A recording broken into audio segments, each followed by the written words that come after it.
মা রোস্ট খেতে ইচ্ছে করছে। ওরে বাবা, এই শীতের রাতে আমি অত কাজু বাদাম বাটা, ব্রেস্তা করা অত কিছু করে আমি এখন রোস্ট করে খাওয়াতে পারছি না। একটু ঝোল করে দেই মুরগির? না, আমরাই করে নিচ্ছি। তাহলে চলুন আমরা কিভাবে রোস্ট রান্না করি শর্টকাট উপায়ে আপনাকেও দেখিয়ে দিই। যদি আপনার এই শীতের রাতে রোস্ট খেতে ইচ্ছে করে এবং ঘরে কাজু বাদাম টাদাম না থাকে, বেরেস্তা করার হ্যাপা আপনি নিতে না চান, তাহলে আমাদের এই সংক্ষিপ্ত শর্টকাট রেসিপি ফলো করতে পারেন। প্রথমেই ফ্রাইং প্যানে দিয়ে দিন খানিকটা তেল, তার ভিতরে দিয়ে দিন রোস্টের জন্য কেটে রাখা মাংসগুলো।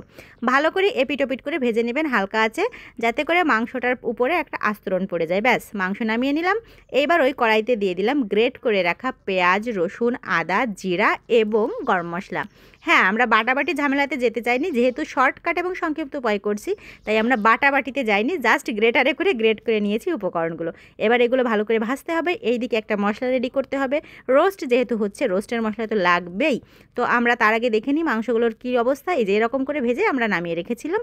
এবার একটা পাত্রে নিয়ে নিচ্ছি রোস্টের মশলাটা। আমরা যে মাংসটা নিয়েছি তার জন্য 1 প্যাকেট রোস্টের মশলাই লাগবে। আপনার যদি মাংস বেশি হয় তো বেশি মশলা নিতে পারেন, কম হলে কম, সেটা আপনার চাহিদা অনুযায়ী। তবে এই মশলাটা কিন্তু 1 কিলো মাংসের জন্যই থাকে। তো আমরা একটু বেশি মাংস নিয়েছি, তারপরেও এই একটা প্যাকেট মশলা দিয়ে রোস্টটা রেডি করব।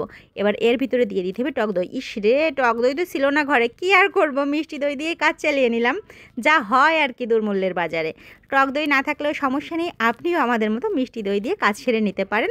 এবং খেয়াল রাখবেন, রোস্টে যদি মিষ্টি দইটা দেন তাহলে চিনি অ্যাভয়েড করবেন। তো চলুন এইবার কোনো বেরেস্তা বা কাজু বাদাম বাটা ছাড়াই এই রোস্টের মশলা এবং দইটা ভালো করে ফেটে নিই। এটা সুন্দর করে মিশিয়ে নিতে হবে যেন কোনো ল্যাম্পস না থাকে। বুঝতেই পারছেন শর্টকাট রেসিপি, একটু সাবধানতার সঙ্গে করবেন, তা না হলে আবার স্বাদ এদিক ওদিক হয়ে গেলে কর্তৃপক্ষকে দায়ী করবেন না যেন। তো একটু সময় নিয়ে ভালো করে দই এবং মশলাটা ভালো করে মিশিয়ে নিলাম। আর ওইদিকে তো ভাজা হচ্ছেই আমাদের ওই মশলাগুলা, পেঁয়াজ, তারপর রসুন, আদা, ওগুলো গ্রেটারে জাস্ট গ্রেট করে নিয়েছি, বুঝলেন। শীতকালে তো বাটাবাটিতে যেতে চাইনি, তো হয়ে গেল। এবার চলুন দেখে নেওয়া যাক মশলাটা কোন পর্যন্ত ভাজা হয়েছে। এটা একদম অল্প আঁচে করতে হবে, কিন্তু আঁচ বাড়ানো যাবে না, তাহলে পুড়ে যেতে পারে। তো এটাই আস্তে আস্তে দেখছেন মিঠি জালে সুন্দর করে আমরা এগুলো ভেজে নিচ্ছি। এই মশলাটা সুন্দর করে যত ভাজা হবে রোস্টের টেস্টটাও তত বেশি আসবে। তো মশলা খানিকটা ভাজা হয়ে গেলে তারপর ওই মশলাটা এর সঙ্গে অ্যাড করে আরও অনেকটা সময় ধরে আমরা ভাজবো। এই মশলা কষানোর উপরেই নির্ভর করছে আপনার রান্নার স্বাদ। দেখছেন তো কি সুন্দর একটা থিকনেস আসছে ধীরে ধীরে। এখনও কিন্তু ভাজার কিছুই হয়নি, এখনও অনেকটা বাকি। তো চলুন এবার ওই মশলা রেডি করা মশলাটাও মিশিয়ে নিই। এই দুইটা মিশ্রণ একসঙ্গে একত্র করে ভালো করে কষিয়ে নিতে হবে। আঁচটা খেয়াল রাখবেন, খুব বেশি আঁচ কিন্তু দেওয়া যাবে না। এই যে ফাইনাল লুক এরকম আসছে। এর ভিতরে এবার ওই ভেজে রাখা মাংসগুলো দিয়ে দেবো, আর মাংসগুলো দিয়ে ভালো করে মিশিয়ে নেব।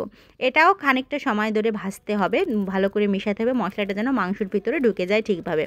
তো এইভাবে মিশিয়ে মিশিয়ে নিয়ে তারপর আস্তে ধীরে, একদম তাড়াহুড়ো করা যাবে না, কম আঁচে রোস্টটা রেডি করবেন, তাহলে মাংস সিদ্ধ হবে। যদি আপনি আঁচ বেশি করে দেন তাহলে কিন্তু মাংস সিদ্ধ হবে না ঠিকভাবে। তো এই মশলাটা সুন্দর করে মাখিয়ে নিয়ে তারপর একটু জল দিয়ে দেবেন, মানে যাতে করে মাংসটা সিদ্ধ হওয়ার জন্য, এবং ফাইনালি থিকনেসটা এই পর্যায়ে এনে নামিয়ে নিতে হবে। দেখছেন তো এখনই কত সুস্বাদু দেখাচ্ছে, মনে হচ্ছে এখনই খেয়ে নিই। তো এইভাবে আর কি মশলাটা ভালো করে মিশানো হয়ে গেলে জল দিয়ে জ্বালিয়ে আবার এই থিকনেসে এনে এবার নামিয়ে নিয়েছি। এই যে দেখুন রোস্টের ফাইনাল লুক। ক্যামেরার জন্য হয়তো ভালো লাগছে না, তবে খেতে হয়েছিল দুর্দান্ত। আর দেরি করার উপায় নেই, আমরা এক্ষুনি খেয়ে নেব। ভাতও রেডি, মাংস রোস্ট রেডি, তো আর কি আছে, চলুন খেয়ে নিই। আর আপনার যদি ভালো লাগে অবশ্যই বাড়িতে ট্রাই করবেন, আর রান্না করার পর যদি ভালো লাগে তাহলে ভিডিওটি শেয়ার করতে ভুলবেন না। ধন্যবাদ।